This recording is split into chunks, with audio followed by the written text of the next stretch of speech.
That is the reason why suffering has a purpose in this world. Suffering is here, including even those forms of suffering that are entirely generated by the mind. That too is there to ultimately awaken you.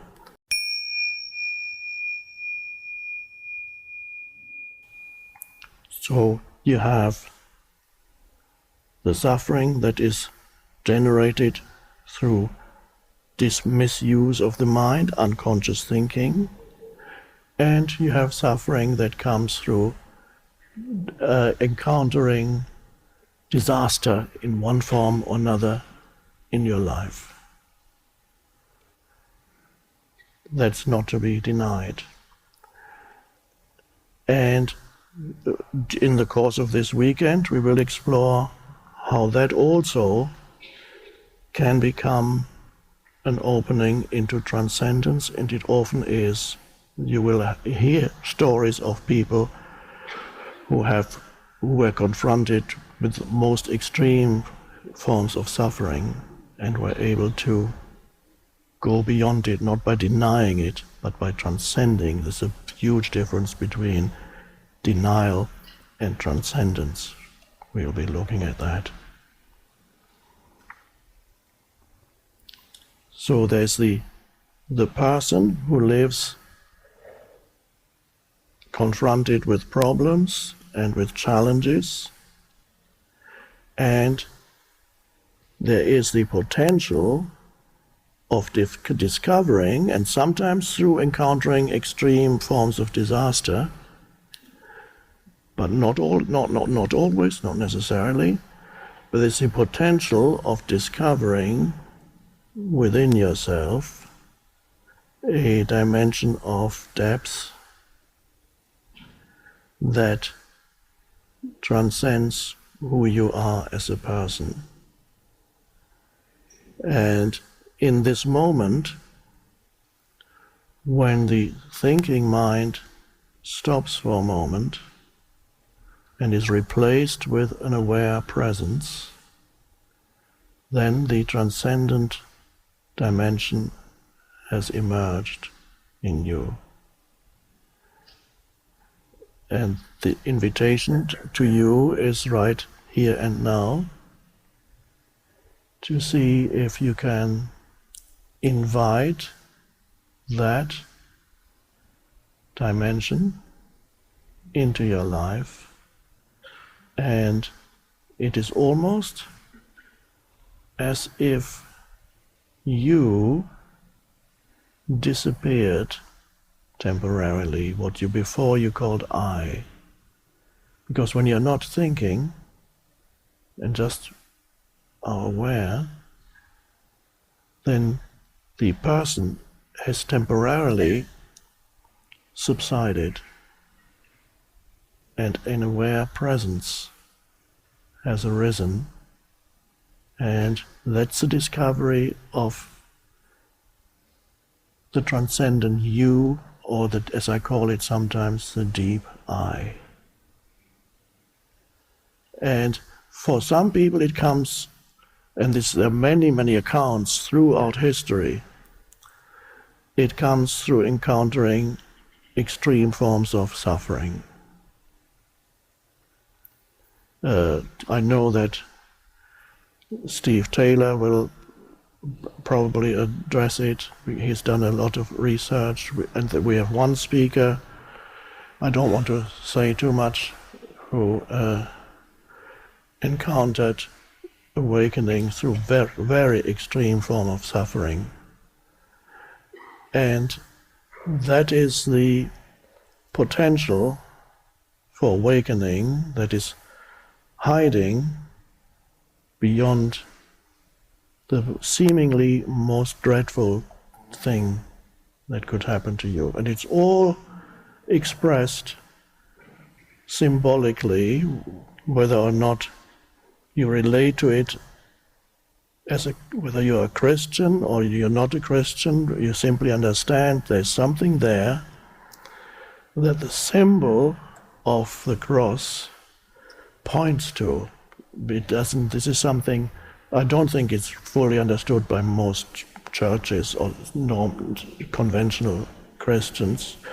What the symbol of the cross points to, and a man who is dying on the cross, to me that is the archetype of the human and what is possible.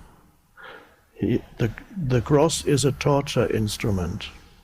It's an expression of extreme suffering. So you have this human being on a torture instrument. Now, then something happens. There is this human being dies, this in a state of surrender, not my will but thy will be done. The human being dies in a state of surrender, and the very torture instrument is a symbol for the divine. The cross is a sacred symbol. But the cross is also a torture instrument. The torture instrument, the greatest obstacle to fulfillment, the greatest obstacle to life, it seems, is also potentially the opening into the transcendent dimension. And I believe this, to me, is the deep symbolism of the cross. And traditionally, the humans, many humans who encountered an awakening, who encountered it through extreme suffering. And that drove them to a point of surrender. That drove them, because they couldn't stand the pain anymore, that drove them to the state of acceptance of what is. And then suddenly the vertical dimension opened up. That's also, you could say, the cross also points to the two dimensions, the horizontal dimension and the vertical dimension.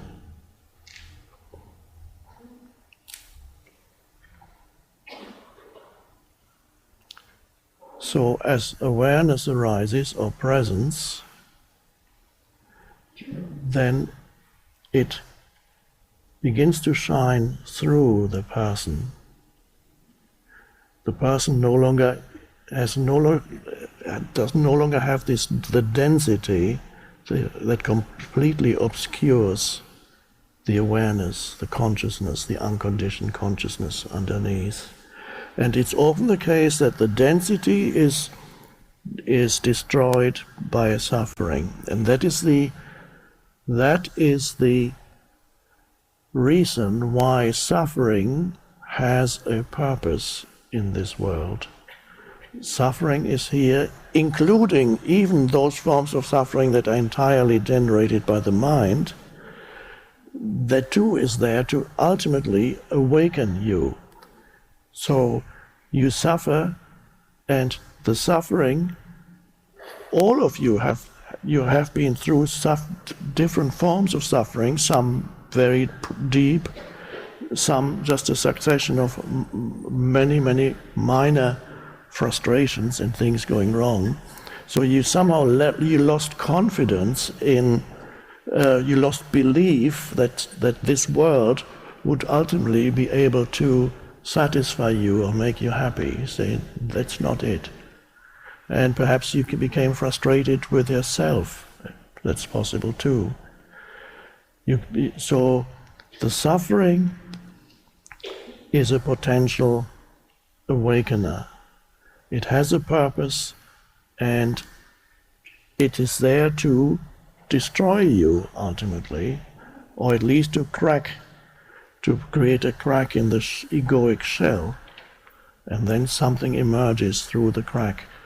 Some people in this lifetime continue to have an ego, but it's no longer totally, it's no longer a impenetrable shell. Through suffering, it has received cracks here and there. There's is it Leonard Cohen? I think he has a song or poem. There is a crack in everything. That's how the light gets in, or gets out, I would say.